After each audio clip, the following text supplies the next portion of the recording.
Dick Whittington by Ladybird Tales.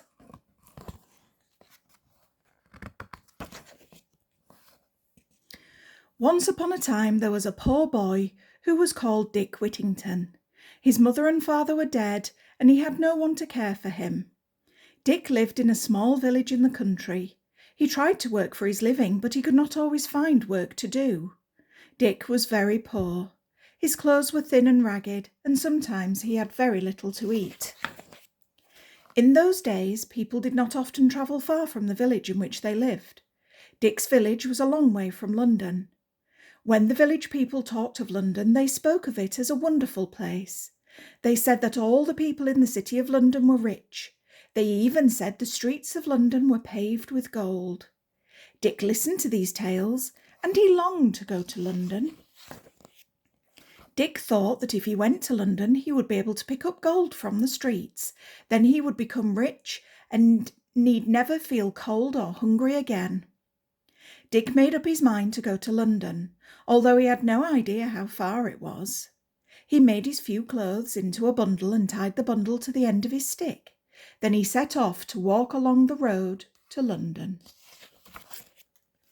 Dick walked a long way, but he did not reach London. Just as he was beginning to feel very tired, a hay cart came along the road. The driver stopped the cart and said to Dick, "Where are you going, my lad?" "I'm going to London, sir," replied Dick. "Then jump up beside me," said the driver, "and I'll take you to London." When they drove into the city of London, Dick gazed about him in wonder. First, he was very surprised to see how many people there were in the streets. He had never seen so many people before in all his life. He was also amazed to see all the fine churches, shops, and houses. When Dick had got over his first wonderment, he began to look for streets that were paved with gold. Nowhere could he find them. It grew dark, and Dick was tired and hungry. He had nowhere to sleep, so he curled up in a doorway and went to sleep there. Next morning, Dick tried to find work for himself. He walked along street after street asking people for work, but no one had a job for him. When night came, Dick was so weak from hunger and tiredness that he sank down on the nearest doorstep. Now it happened that this house belonged to a rich man named Mr. Fitzwarren. He was a merchant who made his money by selling things to people in other countries. Mr. Fitzwarren's cook found Dick on the doorstep and was angry. "You lazy boy," she cried. "What are you doing there? Get up from my master's doorstep." Poor Dick tried to rise, but he was too weak. At that very moment, Mr. Fitzwarren himself arrived home. Mr. Fitzwarren was a kind-hearted man. He spoke gently to Dick and listened to his story. "If it's work you want," he said, "you can work in my house for my cook. You will have plenty to eat and a bed to sleep in." Dick was so happy that he could hardly find words with which to thank Mr. Fitzwarren. Dick's happiness did not last long. He soon found that the cook was an unkind woman. She was always scolding him, and sometimes she used to beat him. Mr. Fitzwarren had a daughter named Alice. She was kind, like her father, and she knew that the cook was cruel to Dick. Alice took pity on Dick and forbade the cook to hit him. This made things easier for Dick, although he still had to work very hard. Dick's bed was in a cold attic at the top of the house. The attic was overrun with mice and rats. At night, as Dick tried to sleep, the rats and mice ran over his bed. He could not rest. "If only I had a cat," thought Dick. "She would be a friend to me, and she would chase away the rats and mice." But all the money that Dick had in the world was 1 penny. Next day, Dick went to the market with the penny in his pocket. He saw a woman holding a cat in her arms.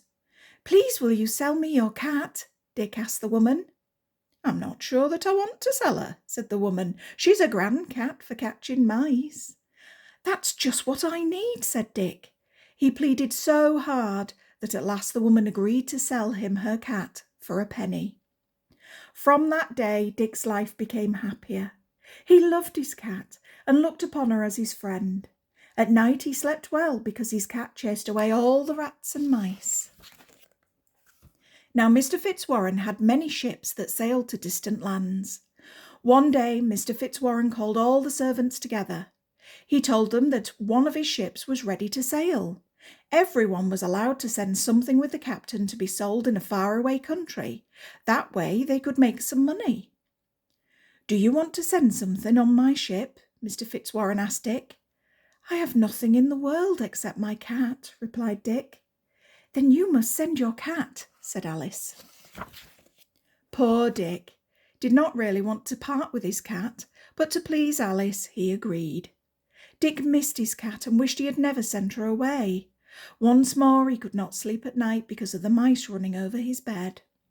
Dick was so unhappy that he made up his mind to run away. Early one morning he crept out of the house before anyone was awake.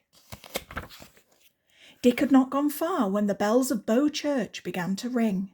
The bells seemed to be singing this tune: "Turn again, Whittington, Lord Mayor of London. Turn again, Whittington, thrice Mayor of London." "If I am to be Lord Mayor of London," thought Dick, "I will turn again." So before anyone missed him, he turned back to Mr. Fitzwarren's house and let himself in. Meanwhile, on the ship, Dick's cat was making himself very useful. The ship was overrun with rats and mice. Dick's cat was a fine rat catcher, and she soon killed hundreds of them. After sailing for many weeks, the ship came to a far country. The king of the country invited the captain to come to the palace. A wonderful meal was prepared for the king and the queen and the captain. Many servants carried in the food on gold and silver dishes and set it in front of them. But before anyone could take a bite, hundreds of rats rushed into the room. The servants tried to drive them back with big sticks, but it was no use. In no time at all, the rats had eaten all the food. The captain was astonished by this sight. He turned to the king and asked, "Why do you put up with these rats, your majesty?" "There is nothing we can do about it," replied the king. "Every time we sit down to eat, it is the same. My wise men have tried to make spells, but they have not managed to get rid of the rats." "Then why don't you have a cat?" asked the captain. "A cat?" said the queen. "What is a cat?" So the captain described a cat. Then the king and queen told him that there was no such animal in their country. "I would give half my kingdom for a cat," said the king. The captain went back to his ship, picked up Dick's cat, and returned to the palace. He arrived just as a meal was being served. The rats were beginning to eat the food on the gold and silver dishes.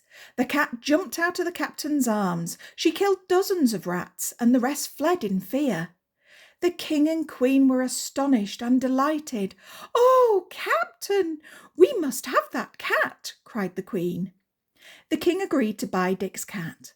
The queen asked to see what else the captain had for sale. The sailors carried to the king's palace all the goods they had to sell. The king and queen bought everything. For Dick's cat, the king paid 10 times as much as he had paid for all the other things put together. He gave the captain a casket full of gold and jewels in exchange for the cat. When the ship got home, the captain went straight to Mr. Fitzwarren and told him the news. Mr. Fitzwarren sent a servant to the kitchen saying, "Ask Mr. Whittington to step up here, please." Dick thought the servant was making fun of him. Mr. Fitzwarren handed Dick the casket of jewels. "You are now a very rich man, Mr. Whittington," he said. "Your cat has made your fortune." Dick could hardly believe the good news. He thanked Mr. Fitzwarren and the captain with all his heart.